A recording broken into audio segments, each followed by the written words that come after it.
it shows, what this report this morning showed. So where does that leave us? Okay, I think it's important to talk about the different sources of inflation that Joe Biden was pointing to in his speech. The first source is very clear. It's Putin's war, whatever. So that's going to hit gas and food prices because Russia, big supplier of oil, Russia and Ukraine, both big suppliers of grain. We're not seeing an end to that yet. I don't know how we're going to see an end to that. Those are global prices. Global coordination is what's going to be required of that. Fortunately, we know Joe Biden is good at global coordination because that's how we have armed Ukraine.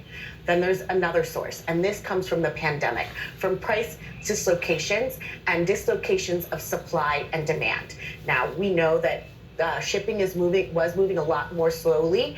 It's speeding up now. China's trying to open up. And what we also know is that retailers like Target, Walmart, etc., they were able to pick up their inventories a lot while there was supposedly a shipping crisis. They have a little bit more of their inventories than they thought they would need. And so we might see some sales in the retail sector. We might see inflation from that sector going down a little bit. So that's something we might see in the third quarter or something to be hopeful for. Third quarter, also midterms.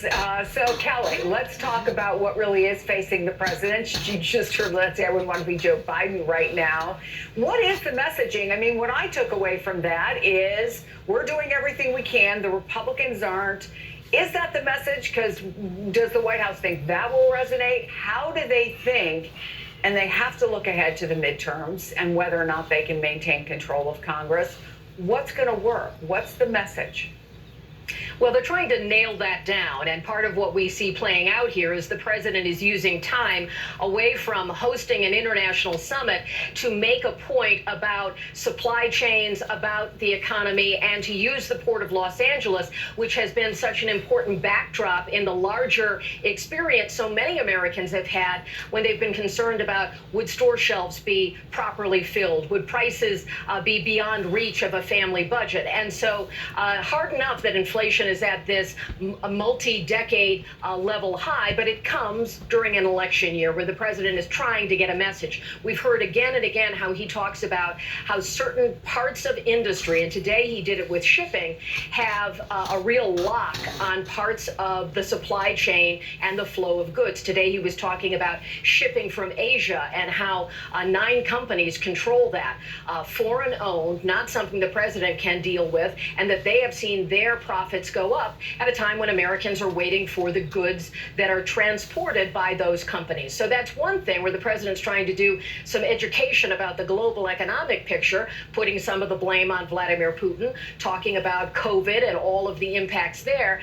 And then there's also the part in terms of perhaps more personal messaging from the president that might be more relatable during an election year, is to make sure he is making the point that he hears American families' concern and that he relates to it and understands it from his own life experience. That's part of what he shared today. Here's a clip of that moment from his remarks at the port. I understand Americans are anxious, and they're anxious for good reason. I was raised in a household when the price of gasoline rose precipitously. It was the discussion at the table. It made a difference when food prices went up. But we've never seen anything like Putin's tax on both food and gas. America should also understand our economy has unique strengths that we can build on. And so emphasizing the things you were just talking about that are strong points in the U.S. economy, the White House talks about that a lot. They've also looked at ways to try to reduce gas prices, a limited effect that has happened there with releasing more oil from the Strategic Petroleum Reserve, and trying to do things at ports like increase the numbers of hours where ports are moving goods through, trying to make changes in the trucking industry to have goods flow through. Lots of these sorts of changes that can have an effect effect, a positive effect, it's a part of a patchwork, and it doesn't happen overnight. And so in many ways, the administration is watching this happen, trying to have an impact, but is in some instances a bystander to events much bigger than the president's direct control. That's not an easy place to be during an election year. Let me bring in Jake Ward. He has been talking to grocery workers in California. I guess the question, Jake, is what's the breaking point? Because at least right now, people are still spending. For example, AAA says gas prices are up more than 60% in the past year, but the Energy Department says gas usage in the U.S. is down less than 2%. So people hate high prices, but they have to keep paying them. What are you finding there? Well, what's so fascinating, Chris, is that you see here at the level of a grocery store. I'm here at a place called Berkeley Bowl here in Berkeley, California. It's one of 2 community grocery stores in this little business empire they run. They basically have to keep us from experiencing the market forces that you guys were just talking about. You can't let the shortages coming out of Ukraine and the way that's affecting everything from fertilizer to grain. You can't let the rising cost of diesel and how that's changing the cost of a fishing fleet, for instance. You can't let the rising price of something like La Croix actually be reflected in the price you charge your customers, because they will walk away. They were describing here to me today that La Croix is something they actually sell at just a little bit more than cost. They're barely making money on this right now, because if you come in and see that the price for this thing you'd like to buy a 12-pack of over and over again has gone up too much, you're turned off by the whole thing and might walk out. You have to protect people against it. As a result, however, you were just hearing this idea that President Biden does not have control over so many of these forces. That is the problem. And when we ask the leadership here, what is it like to be watching all of this happening, and what do you look forward to? What would you like to see change first? Here's how they describe the challenge facing. If the labor shortage ends but the price of gas goes up, we're still in a position where we're still going to have to worry about pricing. If suddenly every silo in the country is full of grain and grain is no longer a shortage, we still have the gas and we still have the labor. So the difficulty here, of course, is that we are all just surfing these big geopolitical, geoeconomic waves. Nobody really seems to have their hand on an effective form of a tiller. We can't choose the direction this is all going. We're just trying to get through it as best we can. You know, part of the problem, Lynette, is not unique to Joe Biden. Presidents have faced this for a very long time, is they make promises, right? One of the promises that he made was there's too big of a disparity between the rich and the poor. We want to lift up people who are on the lower end of the economic spectrum. But look, a major problem here is that when you look at prices for things you can't do without, gas to get in your car and go to work, public transportation costs, frankly, if you don't have a car, food, housing, rent, all those things that are going up, up, up. The people who can afford it least are the people who are hurt most, because studies show food, gas, and housing are a bigger share of total spending for lower income families. So what happens to those folks, many of whom, frankly, supported the president exactly for that reason? It's a very ugly picture. You know, America has been in an affordability crisis for some time when it comes to education, childcare, and healthcare. And I think that's what Joe Biden was getting to, in that the Republicans don't really have a plan for that kind of stuff. But the they'll yell about inflation. They'll yell about gas prices. But what about the affordability crisis that we already had?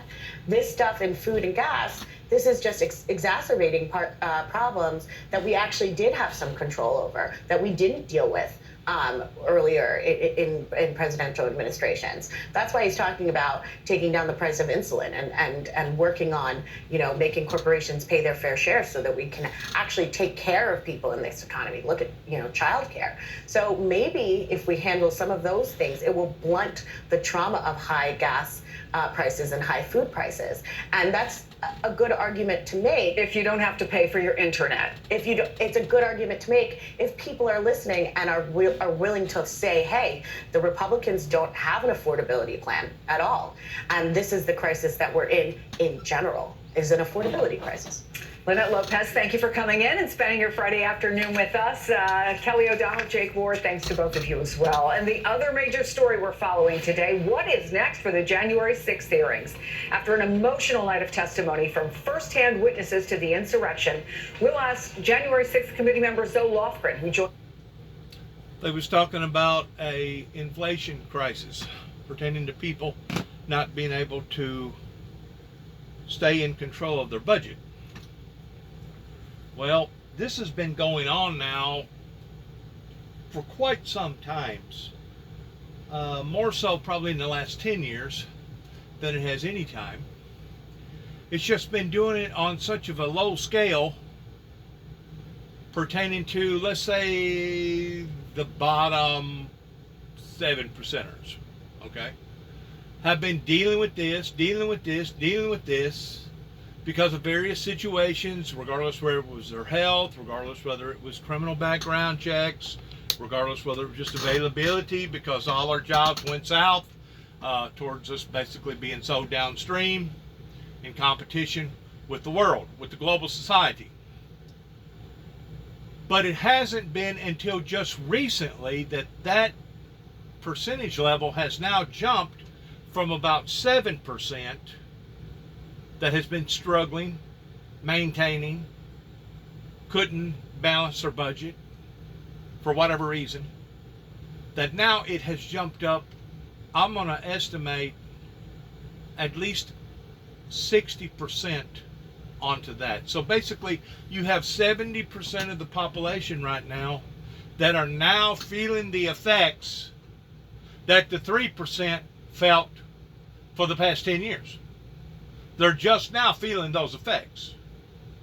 And of course, if this doesn't get reversed, if it doesn't change, eventually the same thing will happen to another higher percentage group, probably 5 to 7%, maybe 10, but you'll still have about 20% of the people out there that will be in very, very nice positions to the point that regardless if gasoline went to $10 a gallon and bread went to $10 a loaf, they're still going to be able to survive because they manage their money properly. That's what they're going to say. In essence, a lot of them are the ones that made their money illegally, that poked and jabbed the public to begin with, that panhandled off of the general public, that got to that higher level percentage to begin with.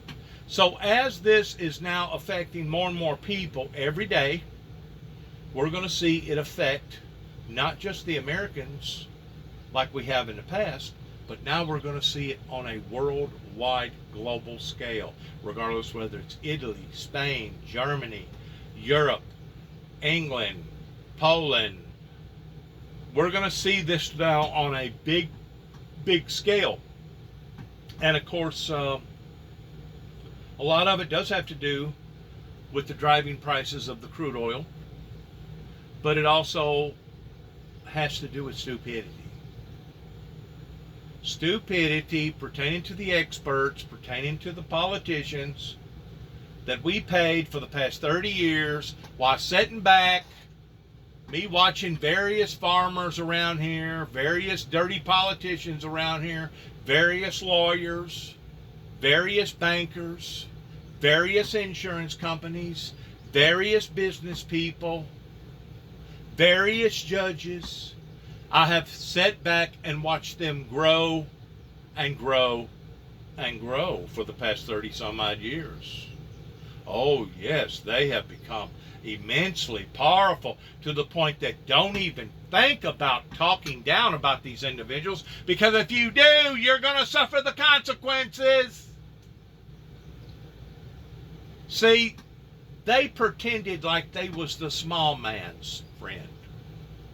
Like they was the small man. They was smiling on the small man. They've never smiled on the small man. They could give a you-know-what about the small man. The people that's suffering, living on streets, pertaining to a great deal of our homeless people that has mental challenges. They do have mental challenges pertaining to those that has went through war, that's got post-traumatic stress disorder. Oh yeah, they got some bad problems. But those people have suffered immensely for the past 30 plus years, and it wasn't until that man right there on the right that stepped into the playing field that said enough is enough. We're going to take care of our veterans. And it wasn't until he made a move, and I hate to even mention his name, but because of some of the outlandish, crazy, bad things that he has been a part of, but at the same time, you got to recognize that he also done some good things too. He done some good things. You know, he stuck his chest out. He let us know that the exchanges that was going on between China and America was unfair. He let us know that we was getting a raw end of the deal pertaining to a great deal of these countries that was taking advantage of us. He opened up our eyes. Even if I don't like him for whatever reason, even if he did try to bamboozle the system by overloading or I think the word is using a coup towards overthrowing the will of the people. He had good intentions. He was just using bad methods. I'll put it that way. And to think that we're going to just suddenly walk out of this, no way. No way, Jose. You know, I remember in the 80s too, whenever people was fighting tooth and nail pertaining to what was going on with the banking industry. I guess that all of a sudden become on some sort of a national global deal pertaining to the stock market and all that. And the rise in a fuel that went up to about, I think it went from like, seemed like about 37 cents up to about 75 cents a gallon. And we have seen it steadily doing the same act again and again and again. And it's almost like a routine. It's like every 5 to 7 to 10 years, it's going to do it again. And we'll probably see it again, those that live long enough to see this thing do another shift, okay? But this time, the shifting is going to be on a global scale, and this time a great deal of concern is going to be on places like third world countries that now we have availability in satellite infantry in seeing what that they're doing over there from space. We also have satellites here in the United States. We have the internet, we have computers, we have smartphones. So it's going to be different this time. It's going to be different this time, especially whenever you have people like Poisonous Putin that is basically weaponizing food, weaponizing people, that's weaponizing the carriers out in the oceans that bring us the food. You're going to see some things this time that we never would have dreamed of in the 80s, we never would have dreamed of in the early 90s, and we never would have dreamed of in the year 2000 after 9/11 occurred. We're fixing to see things now on a bigger global scale that will affect those 70% people that I was talking about that up until now they haven't been affected. Well, they're fixing to get affected. You're fixing to be affected. I understood, though I didn't agree with, I understood the reason why that my father in the early 80s clamped down on the family to the point that we would literally get our, tanned if we just forgot to do something pertaining to making sure that we checked on the water trough, that it was turned off, didn't want to waste no water, darn sure didn't want to burn up no pump, turning out the lights whenever you leave the room, making sure everything was turned off. I mean, there was a lot of pressure on a lot of people's lives that caused a lot of people to go belly up. And of course, as I've said before, as people are sifting through the cracks, you'll have those that are powerful enough, those 20%ers, that they're smart enough that they'll move on this. And as soon as somebody puts up a home for public auction up here at the courthouse somewhere, there'll be a certain amount of people, I promise you, that'll be up there bidding on that particular home. And they'll know whenever they go up there that they're going to get this thing for a steal. You know why? Because the majority of people ain't going to be able to bid on it. Why? Because the economy's bad. They've done the exact same thing during the Great Depression, 1929. Whenever 1929 hit, there was certain people that made out like a bandit because of other people's collapses. I hate to use the word failures, but other people's mismanagements or unforeseen circumstances. That's probably a better way of putting it. Unintended consequences. unintended consequences that cause people basically to lose farm after farm after farm after farm. Well, the same thing has happened again and again and again. If you'll study history and look at what goes on, how different things affect different things. The only problem today is now everything is so intricately connected to where we basically know when one another breathes or coughs or sneezes. Though you may be on the other side of the world somewhere, you're going to know what we're doing over here, and we're going to know what you're doing over there. Say it works the same way with the agriculture community, in which this has been going on now for probably 20 years now. That if Europe has a bad year, or Ukraine or Russia has a bad year pertaining to their agriculture communities, and they don't have the yield like they should, guess what happens to the prices of our yields over here? It goes up. You know why? Because it's based on supply and demand. We still got to feed the people, but instead of us transporting, let's say, 9 cargo ships from over in that area over to the United States, now we're going to turn around and ship 3 or 4 cargo back over there to them this year. So it bounces around. You know, it's kind of like juggling a ball. The planet Earth that's now tipping on its axis in regards towards the global connections that we have with each other on a day-to-day, hour for hour, and sometimes even minute for minute scale. And I know those that have been out of sync with reality, and those that are old-fashioned, and those that never did truly get on board pertaining to the high-tech international internet, they're going to think, oh, that can't be so. Oh, I guarantee you it can. Whenever Princess Diana had that accident, they was already advertising it over here in America within 3 to 4 minutes after it occurred. 3 to 4 minutes after something happened that drastic, we was already picking up information over here in America that it had happened. That's how centrally connected that each one of our lives are to each other. And to think that this isn't going to affect people's lives, they're only dreaming. They are only dreaming. You know, you can only go for a certain length of time towards denying the truth of reality. You know, you can kick it around, out of sight, out of mind, out of sight, out of mind. Let's juggle this. Let's move this around. Let's consolidate these 2 credit cards and only make 1 credit card. Let's do this. Let's do that. But you can only do that for a certain period of time until eventually it catches up with itself. And that's exactly what we're running into right now in the 21st century, here in the year 2022, here in America, pertaining to our financial problems. But not only are we running into that problem, a great deal of countries are too as well. This burden has fallen upon to society that's been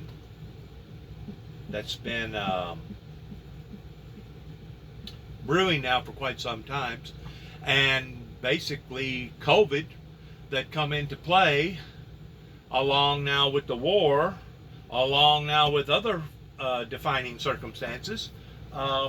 This has brought this to the top of the surface, where we are not just as Americans, but where we are as a global society pertaining to the Homo sapiens. This has now surfaced, and it's not just going to affect the people like it did in the early 90s whenever inflation went freaking crazy, that I can still remember to this day. But this is going to affect a whole lot of people's lives that hasn't never done without. They haven't never struggled.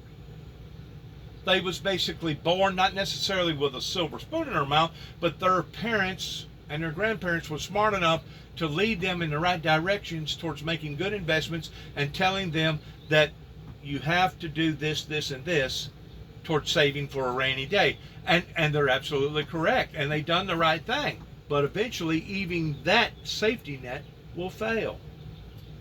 So what exactly are families going to have to do now? First of all, they're going to have to put somebody in charge of that family, male or female, adult, preferably, that is going to be able to micromanage everything that they eat, everything that they buy, every dollar that they put in a gas tank, every aspect of their lives. They're going to have to micromanage it. And a lot of them are going to have to go beyond micromanaging to the point that they're going to have to be sparingly. They're going to have to rearrange their eating habits. They're going to have to rearrange their driving habits. They're going to have to rearrange their drinking habits, their smoking habits, their drug habits, their social life habits. They're going to have to rearrange a lot of things if they're going to survive this storm. Because the famine is here. And you may be saying, well, the famine, I don't see no famine. I don't see no crops drying up. There's all kinds of famines that can happen. You can have a famine of things from A to Z that will affect your life and those around you. So the question today is, will evidence This now right in hand- here, as far as I'm concerned, this right here is another stepping stone, another diversion, another distraction that has costed the American people money, time, and has helped to put us back seat to where we are right now. In addition to the drug problem, in addition to the gun problem, in addition to the international trading problem, in addition to the expenses on the medical problem, this is another area pertaining to what happened January the 6th. And instead of it being part of the solution to the problem, it's actually added that much more of the problem because of the way that they tried to go about doing it. There's no doubt that these things need to be tackled pertaining to what's going on in the world right now, especially what's going on here in America. But whenever it reaches the level that you have to be sparingly about how much food that your son eats or your daughter eats or your sons or daughters or both, whenever you have to even be lenient on what you yourself was accustomed to, then you realize that now sacrifices are being made. And they're not being made because of Joe Biden. They're not being made necessarily because of some of the bad moves that prior president, you know who, created. I think it spells it out right there, Trump. It's not all in a bag of chips pertaining to what has happened with poisonous Putin over in the Ukraine area. But if you'll add all these things up since the past 30 plus years, I'm really surprised we've made it this long without some sort of major calamity that has befallen upon to society this way. But if you'll add everything up, we're going to have to ration a great deal of the things that we have been accustomed of doing, eating, in our social and our professional lives. We're going to have to ration these things if we are going to maintain and pull through this storm. I was just talking to some individuals the other day about how things was extremely tight, that they would issue you out this booklet, and if you used your rations before it was time to get a new book, well, you was just left holding the bag, and the bag was going to be empty. In other words, there's a strong possibility that by this winter we're going to see soup lines like we seen back in World War II, to where it's not just a few dozen. I mean, there's already homeless centers pertaining to your Good Samaritan centers that's already got a great deal of this going on, and it's only escalated just within the past few months. It's escalated. I remember personally in 2008, 2009, whenever I wound up down in the Atlanta region, working for Gerber Collision and Glass, whenever basically Homeland Security was trying to bury me because he was keeping up with every little tally move that I made in regards towards the internet services, towards how that they can monitor people now, hone in on somebody. But I was going into places that was massive amounts of food that they was having to distribute out to the people. I was going into places where there was basically just homeless centers, homeless center after homeless center. Whenever I was down in Miami, the same thing. There was homeless centers that I had to adjust to. That was really nasty in Miami. But the worst ones that I was ever in was the ones in Albuquerque, New Mexico. I've never seen homeless centers with people that was gagging and throwing up and barfing and basically dying right in front of you, that was in the bed right beside of you in the same room. But on the other hand, whenever I went up to Santa Fe, New Mexico, that was one of the most best places that I've ever seen towards how that they arranged their poor and took care of the sick, and how that they had homeless centers that was usually staffed ordinarily by the churches. You don't see that up here. You don't see churches. You might see a few of them, but by and large, you don't see a whole lot of churches that pull up their sleeves and do this pertaining to the unfortunate. Even whenever I was in Los Alamos, New Mexico, I went to a Methodist church, and I basically told them who I was and what kind of problems I was having, and that I was down on my luck. And before I knew it, I had 3 big boxes of all kinds of food that you wouldn't have dreamed of that I had. I mean, whenever it's something about going out west, and it's something about going down into the deep south, you will find some of the most generous people in the world. Whenever you come up this way, and especially whenever you go up north and go out east, oh man, it's just rough. I mean, you're just kind of left on your own. Of course, Tennessee, as far as I'm concerned, has one of the worst workman's comp ethics pertaining to people being hurt. It has one of the worst workman's, minimum wage labor forces that probably exist in all the 50 states. Tennessee, I think, is one of the worst whenever it comes to them having somebody that's filing for disability.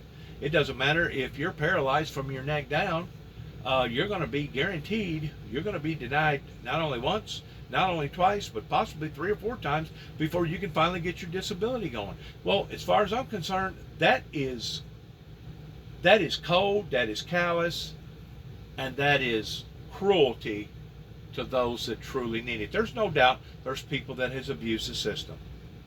There's no doubt there's fraudery out there of people that pretend that they got these problems. In reality, they've just decided to throw the towel in. But on the other hand, let's look at things in a deeper form. If they had predominant jobs in the area that they was living in, that they didn't have to drive 70 or 80 miles each way every day just to get a decent job, if they had decent jobs in the area, maybe they wouldn't have had to have cheated on lying to the disability system or Social Security system towards acting like that there was something wrong with them, because they would have had adequate jobs that would have kept them adequately paid. What a lot of people do whenever things get harsh like this is that they'll go over to crime. They'll go to stealing, and the next thing you know, your pawn shops will be full. The next thing you know, these places that impound people's automobiles because they missed their payment, they'll get full. And then there'll be other people that'll make a good living off of that, because they'll be down there at the auction block bidding on, let's say, a 2000 Lincoln Continental or whatever, and get it for 20% of what it's actually worth. You see, everything is crumbling right now. It's crumbling, it's shifting, and I personally believe that it's going to get like it was back during World War II, to the point that we're actually going to see soup lines, and it's a possibility that before this is over with, that there will actually be some sort of system set up to where if you abuse that system, you'll suffer the consequences towards doing without, just like they did back during other times where our nations had to go through strenuous times. It's really sad because the system has been broken. There's only one answer. And you're going to have to rearrange things in a fair way. They're going to have to reassess people's commitments on these loans that they've taken out on these homes, on businesses that owe a lot of money. They're going to have to do a lot of rearranging. That's going to require a lot of people's time and a lot of energy and a lot of hours. In addition to, you're going to have to basically start all over again and build it from the bottom up. There's too many people that is taking advantage of the black market, the syndicate market, that's making more money than they ever dreamed about, because they're making it in the aspect towards doing it illegal. And that's the reason why that we're seeing this drive, this push of all these immigrants, and that's the reason why we're seeing this drive and this push pertaining to all the drugs coming over here, is because everything is based off supply and demand. Even the Mexicans about 10, 12, 15 years ago made reference to the fact that, hey, if the Americans didn't have such of an appetite for the drugs, maybe you wouldn't have to worry about the cartels coming over the border illegally towards selling the drugs. One hand washes the other. And that's that way either in good behavior or in bad. And it's, there's a lot of these people that's not going to make it. There's a lot of people that aren't going to make it because they're not going to be able to handle it, because of their mental health problems, because they got induced with drugs, because maybe they need to be on some sort of drugs, I don't know. But there's a lot of people that hasn't been taught how to survive, and because of it, they'll sift through the cracks. I hate to say it, but they will. In times like this, there's going to be a certain amount of people that will inevitably fall through the cracks, and then there'll be a remnant of people that will come out of all this. I pray to God that those that I know and myself, that we'll be able to come out of all this. Pray that you're worthy to either escape these things, or pray that you're worthy as far as being strong enough to endure these things, is what the Bible says, indicating that these things will be falling upon the society. Now, once more, we would not be having to deal with these issues like we're dealing with them right now if the church world and the political world over here in America would have done the right thing. But they didn't do the right thing. So we can't harp about the mistakes of the past. The only thing that we can do now is try to pick up the pieces in the future, to have a future. And I still think to this day I'm still being ignored. I still think to this day I'm still being disrespected. Though they're not coming to my house now and literally vandalizing stuff on my property, or shooting me fingers going down the road, or getting out here and going on a screaming contest towards wanting to get into some sort of a pissing contest with a teenager out here in the middle of the road. Though things has leveled down a little bit, I'm still not getting that respect. Let's say that Billy Graham or some of the other known evangelists that has brought forth a message that they earned in their entitlement towards what was going on with God in their lives. I've still not obtained that. And to be quite honest with you, the way that this society over here is, that's been drug induced, and all the greed and all the selfishness, and people that's mismanaged their affairs, and they've tried to live off of this dream. Well, borrow today and pay tomorrow. Borrow today and pay tomorrow. Well, now it looks like ain't nobody going to pay, or a great deal of people ain't going to pay. So yeah, the system is going to crash. The system is going to crash, and people are going to have to tighten their belts if you're going to survive this thing. And in the meantime, we're going to have to deal with the gun issues. We're going to have to deal with the drug issues. We're going to have to deal with the violent issues. We're going to have to deal with the indebted issues. And we're going to have to deal with the ungodly issues that have now inundated our great land, America, that has now brought us to where we are today. The wire's been tripped. That's all I can say. The trip wire has been tripped. And whenever Kim Jong-un got to telling you know who that I got these love letters, and I send him love letters, and he sends me love letters back, and then he got to telling America, we have a Christmas present for you. We have a Christmas present for you, America.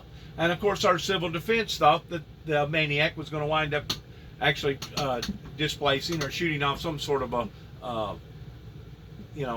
international missile, a continental missile with a warhead, with a nuclear warhead on it.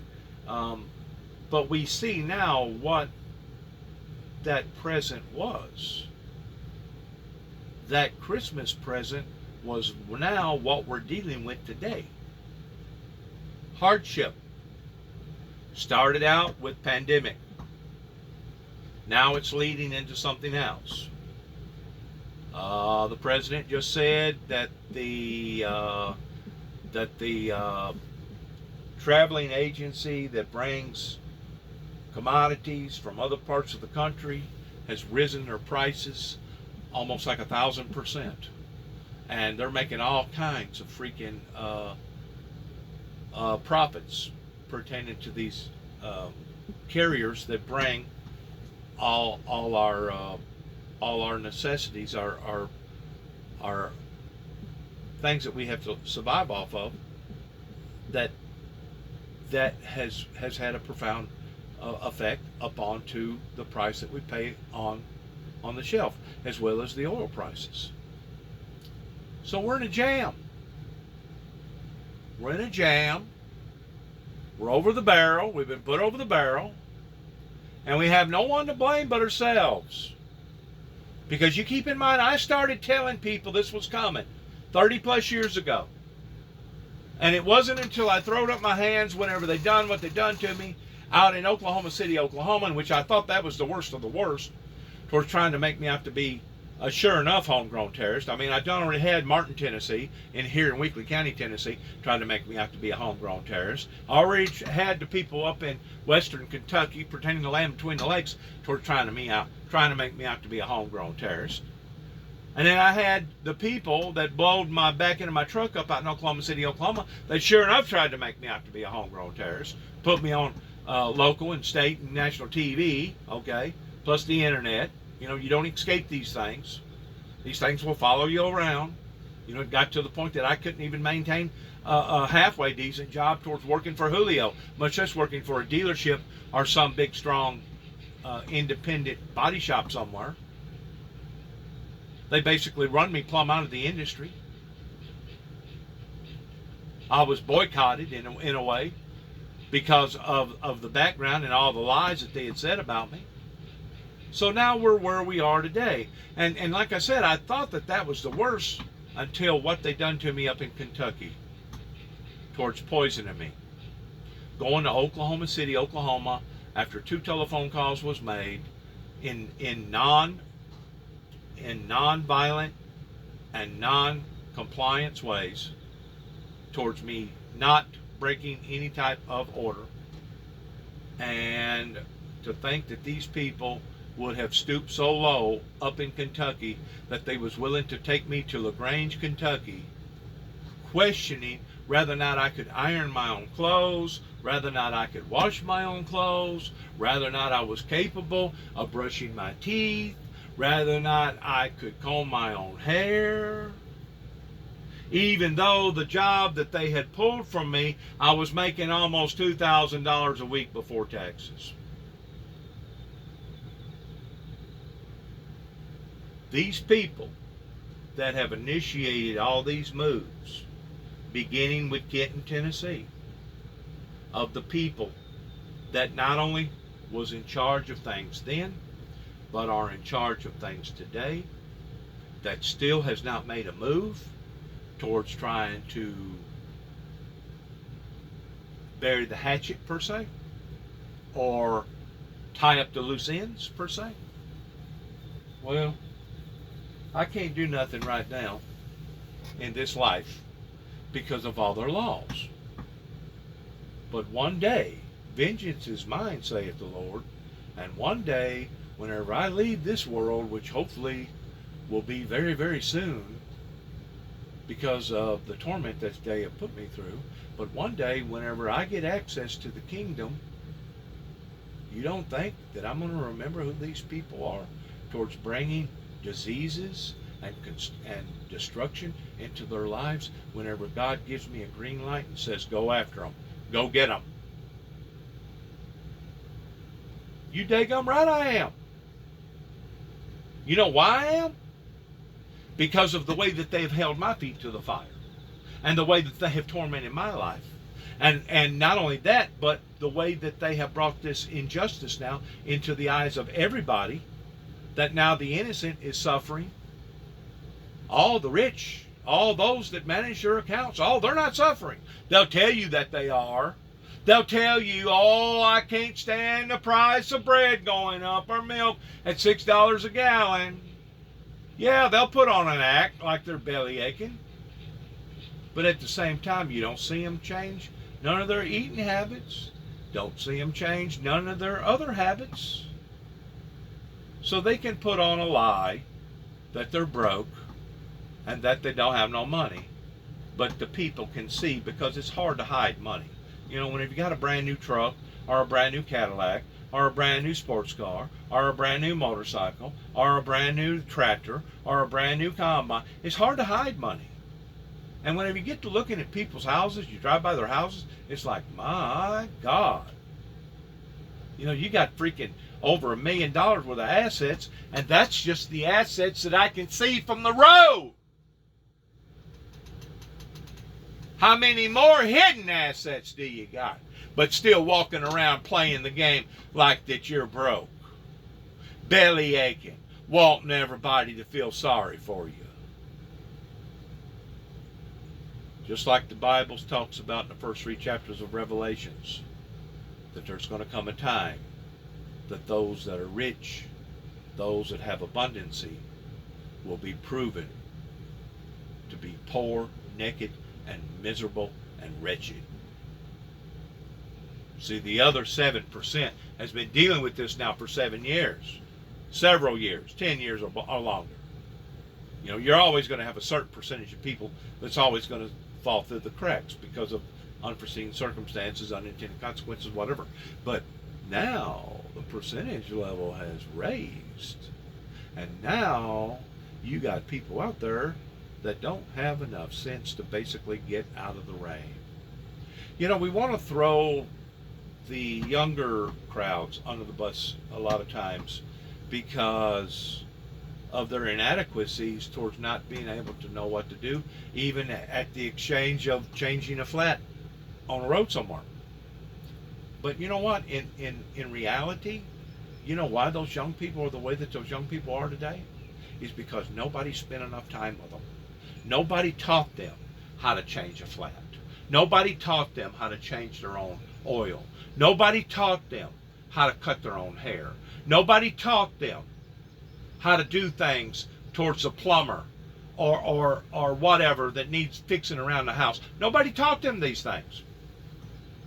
So really and truly, instead of us kicking the horse on the wrong end, we need to be kicking the horse on the right end, pretending to kicking ourselves, because we as an adult society just left them alone, and we hoped that TV was going to raise them, or left them alone towards hoping that the game show host or the games that they was playing for endless hours and hours and hours all the time was going to raise them up and teach them the things that they needed. It's not that a lot of them have mental illnesses. It's the fact that they really don't know no better. They really haven't never changed a flat. They don't know how to change a flat tire. They don't know how to change their own spark plugs in their automobile. They don't know how to cut their own hair. They don't know how to fix a leak, a minor leak in a sink somewhere or something going on in their house. So we really have no one to blame but the adult society. Now, which leads me to another thing pertaining to our government taking care of us. Whenever we ask these politicians to enact the laws, these law people that make the laws, and we ask our politicians to take care of us and keep us from harm, we're not just asking them to keep us from harm pertaining to missiles coming over here. We're not just asking them to keep us from harm as far as people hacking into our banking accounts. We're not just asking them to keep us from harm pertaining to sending our children to school. And they have rampant, massive shootings, massive killings here in America, right near all the time now. But we're asking them to protect us from what now looks like a calamity with the food, with our jobs, with our groceries, etc., etc., etc. There was a reason why that these people rose up the way that they did January the 6th.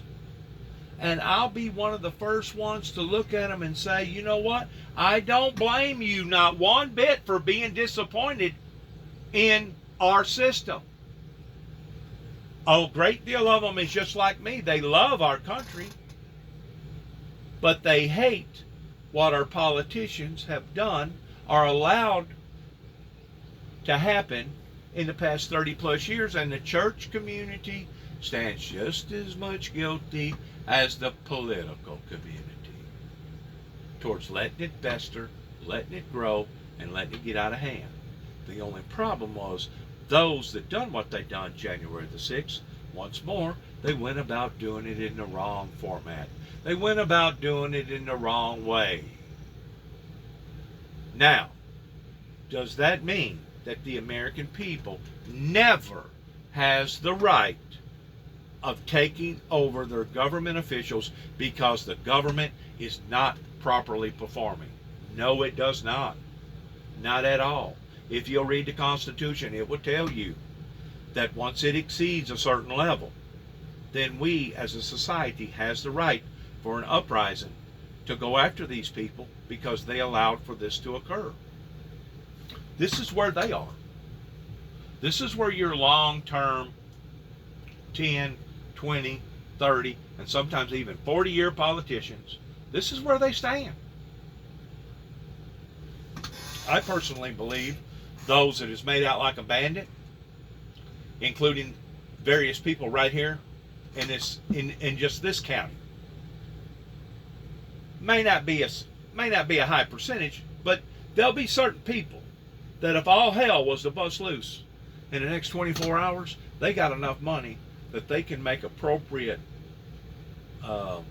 actions happen within a matter of the next 24 hours to the point that they wouldn't even have to be, that their feet wouldn't even have to be on the soil of which they stand right now.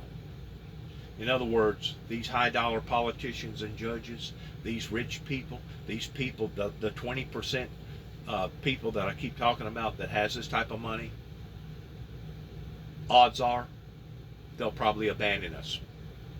They'll get on their private jets. They'll go somewhere else while everybody is having a bloodbath over here towards going to war with each other, and they'll abandon us. Well, has the 20% ever thought about this? What if the chaos is not just in America, but it's in all the countries, including their favorite, that they felt like that we could go and live out our remaining years down south somewhere and enjoy the tropical weather? Has the 20% ever thought about that? That what if, whenever you get to looking at the Bush's memento, which was 3 strikes and you're out, What if everybody has 3 strikes other than that 20%? Because the 20% help to drive the other 80% off into criminal activity. And now they've got long criminal files. Has anybody ever thought of that? Towards the system basically vomiting up onto itself? I've said it and I'll continue to say it. If the money goes bad, it won't just be bad in the East Coast. And the West Coast money still be good. If the money goes bad, it's going to be just like a gallon of milk. It's going to spoil on the top, on the bottom. It's going to spoil on the sides. It's going to spoil all the way around. Whenever the system crashes, it's going to crash and have an effect on not just the people here in America, but it's going to be a worldwide, global, international collapse. And you talk about chaos. You talk about anarchy. You talk about starvation. You talk about famine. You talk about our government leaders that now has to pull together in reventing towards how they're going to deal with these problems. You ain't never seen no problems until this problem occurs that's heading down the basically heading down the pipeline, that if we don't cut this off, stop this, it's going to occur. You know, you get to looking at the 1929 collapse that happened here in America. Because of technology not being nearly as advanced as what it is today, there was certain things that the 1929 collapse over here in America affected, but by and large, everybody just kept going along the way that they ordinarily was going along. It didn't matter if they was in Africa, it didn't matter if they was in Cuba, it didn't matter if they was in Europe, it didn't matter if they was in Russia. They was still huffing and puffing and going along. Not this time. Not this time. Once it collapses, it's going to be like a dominoes effect. One domino fall, another domino fall. This will react with this one. Forever action is a reaction, and this ends up having another reaction, a bad reaction, and boom, bam, bam, bam. There you go. Now we're at the mercy of ourselves and at the mercy of God. And if that's where the American people want to go, then that's where we're going to go. Now, the main person that erupted this on January the 6th is still going around telling everybody that this is a political witch hunt. This is a political witch hunt. You know, in one way, maybe he's right, because by and large, most people, whenever something this big occurs, they got to look for an scapegoat. We got to have a whipping post, because I'm not going to take the blame. I'm not going to take the blame. Oh, you going to take the blame? Oh, no, I ain't going to take the blame. But in reality, it's all of our faults. And I know this is not the information that a great deal of people want to hear. It's almost like the bad news barrier, okay? He's bringing us bad news. Well, no, what I'm actually bringing you is the truth. I'm bringing you the sense of reality, and the reality that right now we're living in. A lot of people has lived like an ostrich, taking their head, sticking in the sand, out of sight, out of mind. As long as you're not bothering me, I'm not going to bother you. Let's pretend that we're good neighbors. You don't come to my house, I don't come to yours. And if there's a death or something serious that goes on in your family, good luck to you. I hope you had insurance. Those days are going to stop if we're going to survive as a civilized society. The days of letting rapists and murderers and mass murderers off on some sort of a medical, mental plea deal, those days also need to stop. If we do anything pertaining to these people that are so bold. You keep in mind that our ancestors over 150 years ago, if you so much as stole somebody's transportation pertaining to a horse, you got hung for it. Could you only imagine what them same people would do today if they had seen some of the stuff that's going on pertaining to our children and our elderly people being robbed and taken advantage of, and all these scams going on, people calling up people and taking their money and stealing everything that they had? Could you only imagine what that same group of people would do today if somebody done one of their children the way that they done recently down in Texas, and go in there with an assault military style army gun and basically mow down a bunch of 8, 9, 10-year-olds? Can you only imagine what these people would do if they was in charge of our affairs today, like they was 150 years ago, towards hanging people because they stole a horse? I rest my case. We're going to have to rearrange the way that we conduct ourselves. We're going to have to tighten our belts. We're going to have to start micromanaging what our government officials have done and what they're doing. And we're going to have to, I think, default and start all over again is the only way that I think it's going to happen. And even by doing that, you're still going to have to rearrange loans. You're still going to have to go in and modify loans. You're still going to have to be willing to work with the people that are that 70% or maybe even more. You're going to have to work with those people towards making other arrangements, and we're going to have to reboot the system all over again, because this one that we currently have is broken. You know, sometimes things get so unrepairable that there ain't no need of throwing good money to bad. That's basically where we are right now. And this should be a wake-up call for a lot of people that has a good mind, that has a good heart, that has a good personality about themselves. This should be a wake-up call for everybody of saying, you know what? United we stand, divided we fall.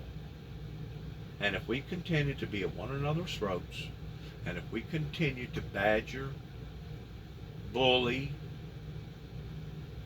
humiliate, weaponize different things to manipulate your way around, regardless whether it be the big ship carriers that's bringing in the supplies, or be Putin that's raising prices on wheat, or raising prices on fuel. We're going to have to pull together if we're going to pull out of this, because we're not in the process no longer of seeing the storm clouds. We're in the process of being in the storm clouds. That eventually, you may not think it, but those people on that boat that can afford to have a cruise like that, and those people around there, I guess it was a picture of Australia, I think that's probably up towards Greenland or somewhere, but eventually those people that's got big bank accounts that thought that they was untouchable, they thought that they was invincible, it's going to affect their lives too. It may take it a little longer, but it's going to affect their lives too. If we don't wrap our minds around the problems that we're seeing, they're only going to escalate and intensify and grow worse. That's the bottom line pertaining to the prosperity and the safety issues that now we're facing. Like I said earlier, you can blame me all you want. Okay? Well, here's this man that was preaching that there was a promise of peace. There is a promise of peace. All I am is the messenger delivering the message. I didn't write the Bible. All I do is deliver the Bible. And I deliver the messages out of the Bible. Now, if you don't agree with it, I feel like that you need to take that up with God. If you don't like it, I feel like you need to take that up with God. And those that has already perished and died and went to heaven before us. You need to take that up with those people. Because people like myself is only trying to help people like you. But if you continue to keep dehumanizing us and demonizing us, eventually we're gonna walk away, and we're gonna go up into the mountain, just like Jesus did. That was very distraught. I feel like that this was probably one of his worst days. He felt depressed.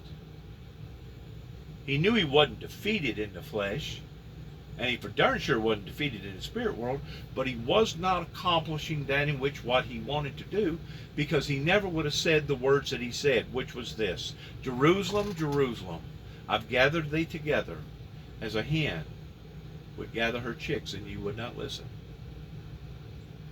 You would not listen. Talks about the potter's wheel. Talks about the potter. Well, right now, the mold has broke. Right now is an opportunity for young people, especially, to get involved in not necessarily political affairs, in which if they want to do that, that's fine too. But right now is a time for ministry and for healing. It is a time to reassess, and it's a time to reform. Now, whether or not other countries want to jump on board with the same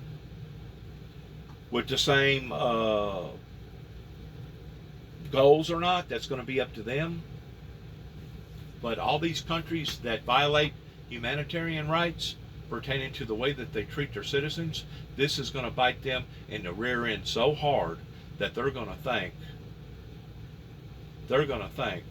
that Armageddon is upon them if they don't change their ways in giving people a little bit of space and letting people make their own decisions in their own lives towards whether or not they want to be this, or they want to be that, or they want to do that, or they want to do this. And we can do this. We can all pull together and work together for the benefit of us all, if we will only do it. Our president can only do so much. He can only say so much. And like I said a while ago, people that can't see the trees for the forest, this is not about Biden and this administration. This is not necessarily about everything that happened in, you know what, administration. But this is combined in 30 some odd years of one bad move after another, just like going to war with the Iraqi people over Saddam, or going to war towards destroying Saddam Hussein by saying that there was wars of mass destruction. That was nothing more than a lie. And you know where that started at? That started on the top end. That started on the upper end. To this day, those people still haven't suffered any kind of consequences for leading us down, not the golden brick road like the Wizard of Oz, but they have led us down a road of despair and doom and gloom. We have spent 20 plus years in a war in Afghanistan while the rest of the world sit idly by and let us use up our resources. And now we see now that even their resources is being used up. That's correct. That is correct. If there's ever been a time for re-reforming, if there's ever been a time for a revival, if there's ever been a time for a revolution, I believe it's now. And if we don't pick it up and go with it now, what's in the future? Doom, gloom, and agony on me. Thank you for listening. Good luck to all of us. I hope that you've gotten something out of this message.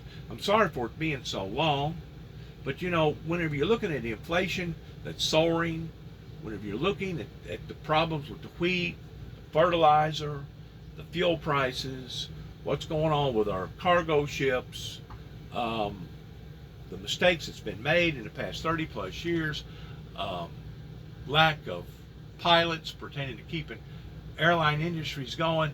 Whenever you look at everything, it's a mess. It's time to fix the mess. And you know what? As smart as you may be, You may have passed with high marks, and you may have a big old degree or other things hanging on your wall pertaining to how smart you are. But the only thing that's going to pull us out of this hole is for the Holy Spirit to give us the knowledge of knowing how to pull out of the hole. And I'm talking about the Holy Spirit teaching us how to modify different things and exchange them for other things that will even be better for the things that we've created, and it will be more environmentally safe, and it will be more people safe. It will be more productive safe. There are certain things that robots can do better than humans. That's been proven. But there's other things that robots don't need to do because it's taken away from the human labor force. I have yet to see a robot with a pair of scissors set out and cut somebody's hair.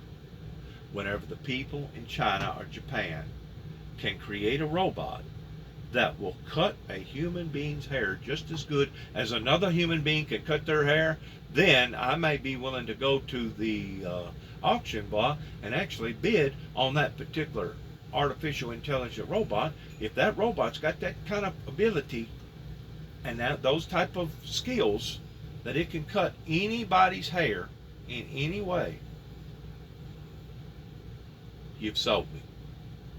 How much is it? But until then, there's always going to be certain jobs out there that's going to require human-to-human contact. I don't know that I would trust a robot with a pair of scissors in their hands. What if the robot all of a sudden had a malfunction? What if it had a short? What if somebody pulled the plug? What if all of a sudden there was a electrical surge? You know, instead of cutting your hair in this speed, all of a sudden it gets real fast and it winds up cutting your head off or poking your eyes out. I don't think I would trust a robot to cut my hair. Matter of fact, I don't think I would trust a robot to drive an automobile for me while I was sitting in the opposite side of it sleeping. I don't think I want to go there.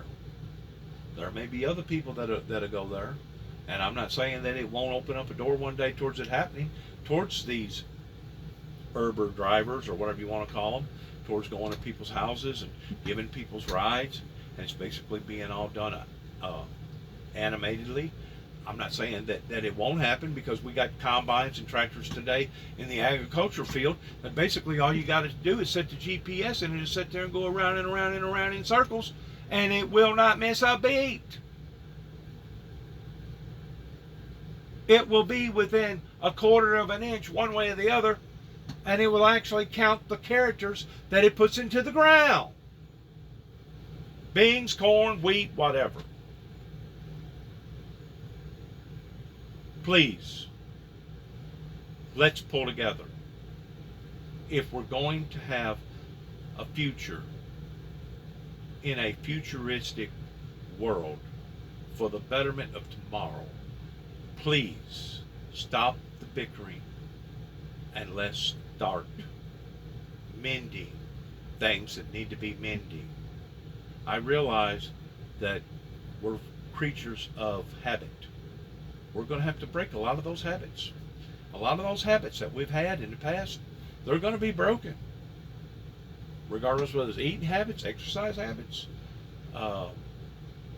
sexual habits, working habits, thinking habits, spiritual habits, political habits. We're going to have to change a lot of habits.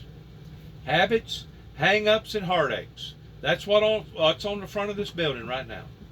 These three things can either destroy you or they can make you, depending upon what you want to do with them.